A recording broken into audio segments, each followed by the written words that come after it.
काशीनाथ सिंह के उपन्यास काशी का 80 के पिछले एपिसोड में हम इसकी तीसरी कथा संतों असंतों घोंघा बसंतों का 80 की शुरुआत कर चुके हैं, जिसमें हमने जाना कि ग्लोबलाइजेशन का इम्पैक्ट जो है वो 80 घाट पर भी दिखने लगा है। बावजूद इसके वहां की जीवन शैली में कोई भी बदलाव देखने को नहीं मिलता है और ये जीवन शैली जो है वो तुलसीदास के जमाने से एज इट इज चली आ रही है।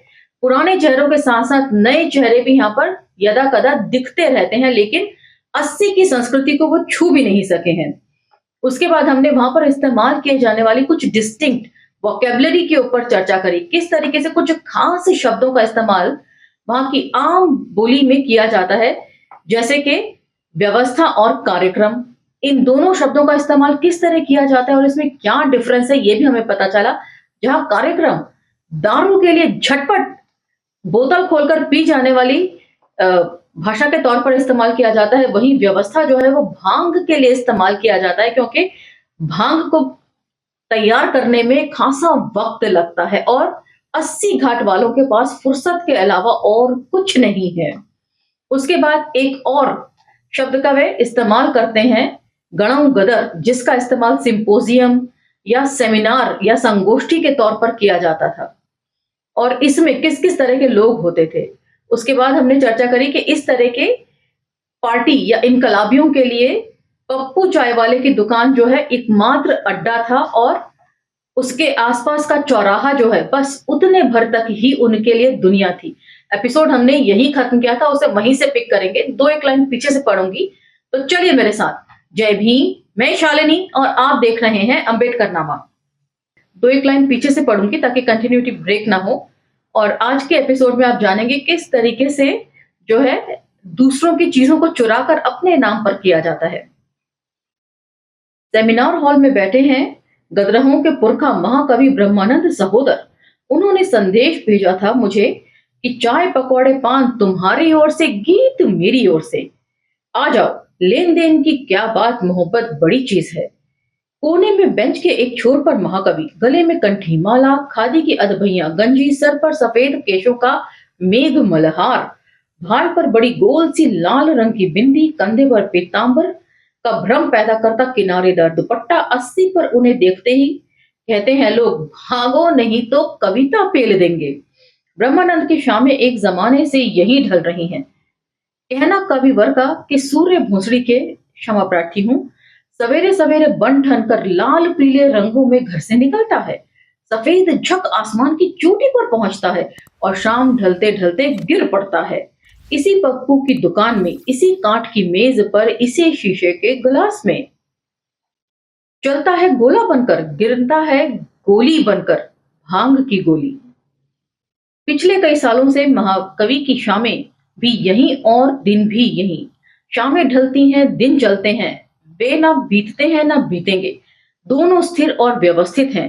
भंग शास्त्र के 3 प्रचलित विधान हैं, मतलब 3 अलग अलग कैटेगरीज में इस भंग शास्त्र को रखा गया है। 3 क्लासिफिकेशन क्या है वो जानिए। सुबह लीजिए तो कागावासी, दोपहर को लीजिए तो सत्यानाशी और शाम को लीजिए तो भोग विलासी। ब्रह्मानंद सत्यानाशी से जरा बचते हैं, बाकी चलता है। उनकी आंखें अधमुंदी हैं और सिर गुनगुना रहा है। दड़बे के तमाम हो हल्ला और हड़कम भड़कम से अविचल। उनके बगल में सरोज यादव हैं और सामने बेंच पर इस बार अंग्रेजियन। मेज पर चाय के गिलासों के बीच एक छोटा सा टेप रिकॉर्डर रखा है, कैमरा भी है, लेकिन अंग्रेज मर्द के कंधे पर। ब्रह्मानंद ने इशारा किया, यानी बैठो। मैंने दड़बे पर नजर डाली। सब अपनी बहसों और गप्पों में मशगूल, कोई ध्यान नहीं दे रहा था सिवा राजकिशोर के। वे चुप थे, इसका मतलब उनके कान इधर ही लगे थे। मैंने विदेशियों को ध्यान से देखा, दोनों खादी के जोगिया कुर्ते और पैजामे में थे। ये स्वीडन से आए हैं, आए तो हैं संगीत समारोह के लिए, लेकिन साहित्य प्रेमी हैं। इन्हें मेरे बारे में पता चल गया है। ये चाहते हैं मेरी कविताएं टेप करना और उसका कैसेट बनाना। ब्रह्मानंद गुनगुना कर रोक कर बोले, विद इन ब्रैकेट नेपथ्य, मेरे कान में सरोज,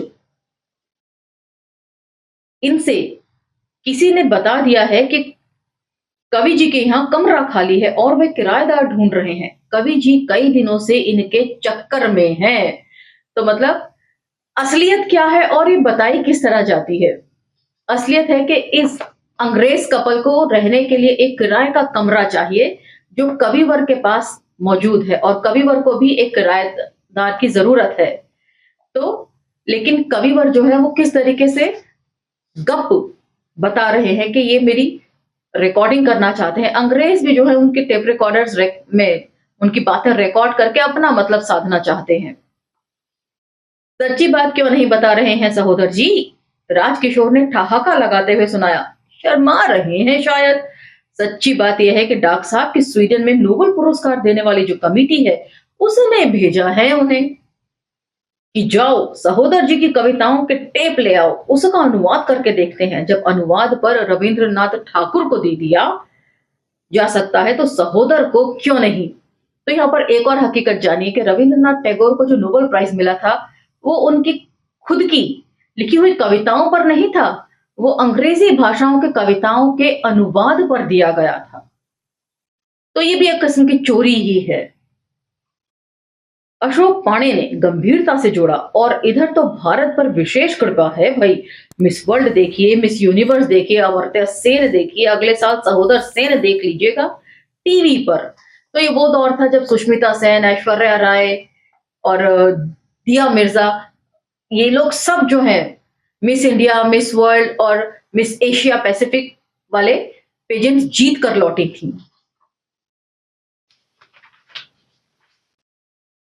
लुच्चे हैं सब, जल रहे हैं, ब्रह्मानंद ने मुझे सुनाते हुए धीरे से कहा और टेप चालू करने का इशारा किया। एकदम टटकी चीज परोस रहा हूं आपके आगे, तैयार है ना? मैंने सर हिलाया। कल रात ही पेली है, सुनिए, गुनगुनाने के बाद शुरू किया उन्होंने। नज रहा छैला रे, नजर लगाए चला जाए। सरोज ने अब्बाक मुझे देखा, फिर ब्रह्मानंद को, और फिर कसमसाकर बोला, अरे ये तो मेरा पढ़ा हुआ लगता है, कहीं भरतेंदु? Question mark. बहुत विद्वता मत पा दो हिया, कविता का आनंद लेना है लियो, नहीं तो फुटो हिया से, ब्रह्मानंद ने डांटा। आज आप तो रसिक हैं बंधुवर, जरा ध्यान दें, इस बंदिश पर खास तवज्जो चाहूंगा। नजर लगी बेहोश भई में, जिया मोरा अकुलाए, नज रहा छैला रे, नजर लगाई चला जाए। गाते गाते सहसा ब्रह्मानंद चुप हो गए और बोले, ऐसा है बंधुवर, गलती आपकी नहीं मेरी है। मैंने क्या चाहा था और क्या हो गया। आप टीवी तो देखते हैं ना, कुछ सीरियल ऐसे आते हैं जैसे लाइव शो हो, और कुछ गायक भी हैं गजल गाने वाले, वे गाते रहते हैं और श्रोताओं या दर्शकों की ओर से वाह वाह होता रहता है। वे दिखाई पड़े या नहीं, उनकी हंसी और ठहाके सुनाई पड़ते हैं। तो जो लोग मेरी तरह 90 के दशक में पले बड़े हैं वे इस बात को अच्छी तरह समझ रहे होंगे कि किस तरह जब स्टार्टिंग में लाइव शोज आया करते थे, थोड़े चेंजेस हुए थे, जो टॉक शोज होते हैं न्यूज चैनल्स पे आने वाले, उसमें किस तरीके से ऑडियंस चुपचाप बैठी हुई है लेकिन पीछे से जोर जोर से हंसी की आवाजें चला दी जाती थी जो अपने आप में बड़ा हास्यास्पद लगता था। उसी का चर्चा यहाँ पर हो रहा है। मैंने सोचा था यहां भी ऐसा ही हो, लेकिन इस दुकान चूड़ों और चूरक्कों का अड्डा हो गई है। ये नहीं कि दूसरे देश से तुम्हारे एक जगत प्रसिद्ध कवि की कविताएं टेप करने के लिए कुछ लोग आए हुए हैं तो उन्हें भी अपना काम करने दो और तुम भी उसका आनंद लो। तो देखिए कुत्तों की तरह लड़ रहे हैं साले। मतलब गलत होता हुआ देखो, चोरी करते हुए देखो तो चुप रहो। साहित्य में ऐसे ही होता है। बंधुवर, आइए घाट पर चलते हैं, वही ठीक रहेगा क्यों? मैं असमंजस में कि ना कहूं कैसे कि उन्होंने चुपके से एक चारा फेंका। अगर चले तो मैं आपके लिए अपना वे विश्व प्रसिद्ध गीत भी सुना दूंगा। बनवारी हो हमरा के लरी का भतार लेके सुतली ओसरवा, रहरी में बोलेला हुंडार। बनवारी हो और हुंडार वाला गीत समझे? इसी समय उनका पोता आ गया उन्हें ढूंढते हुए और चॉकलेट के लिए पैसे लेने के लिए दिक्कत करने लगा। वह बार बार उनकी लुंगी खींच रहा था और वह बार बार उसका हाथ झटक रहे थे। विदेशी कौतूहल से देख रहे थे और रस ले रहे थे। अंत में खींचकर 1 रुपए का सिक्का उसे पकड़ाते हुए बोले, लो और मजा करो। फिर भी जब उसने जिद नहीं छोड़ी तो बिगड़ उठे, देखो जो चाहे सो ले लो, जान ले लो, जहान ले लो, धर्म ले लो, ईमान ले लो, मकान ले लो, दुकान ले लो, जो चाहे सो ले लो, बाकी लाण मत चाटो, फूटो यहां से। इसी खराब मूड में विदेशियों के साथ जब महाकवि चले तो सरोज, वकील, अध्यापक और कवि सरोज ने कहा, कविता इनके लिए घलुए में मिले हुए नहीं, उधारी भी नहीं, रह जनी में मारी हुई चीज है। ऐसे ही दुर्दांत प्रतिभा को कवियों का कवि कहते होंगे। तो मतलब बड़े व्यंग्य से कह रहे हैं कि इनके लिए कविता जो है ना, वो चुराना भी नहीं है। जैसे राहगीर होते हैं ना, कोई सामान पड़ा हुआ देखते हैं और पलक झपकते ही उसको गायब कर देते हैं हाथ की सफाई से, बस वैसे ही ये ब्रह्मानंद जी हैं, जो बड़ी ही चतुराई से, सफाई से जो है वो दूसरे की कविताएं गायब कर देते हैं और अपने नाम पर उसको छपवा देते हैं, और यही इनका साहित्यिक परिचय है। तो आज का ये एपिसोड हम यही विराम करते हैं। अगले एपिसोड से हम इसके दूसरे भाग की तरफ बढ़ जाएंगे, मतलब तीसरी कथा का दूसरा भाग। ये एपिसोड्स आपको कैसे लग रहे हैं मुझे बताइएगा जरूर कमेंट सेक्शन में। पसंद आए तो लाइक, शेयर, सब्सक्राइब कीजिएगा। सोशल मीडिया के अन्य प्लेटफॉर्म पर अम्बेडकर नामा को फॉलो करना मत भूलिए और प्लेलिस्ट चेक करना ना भूलिए।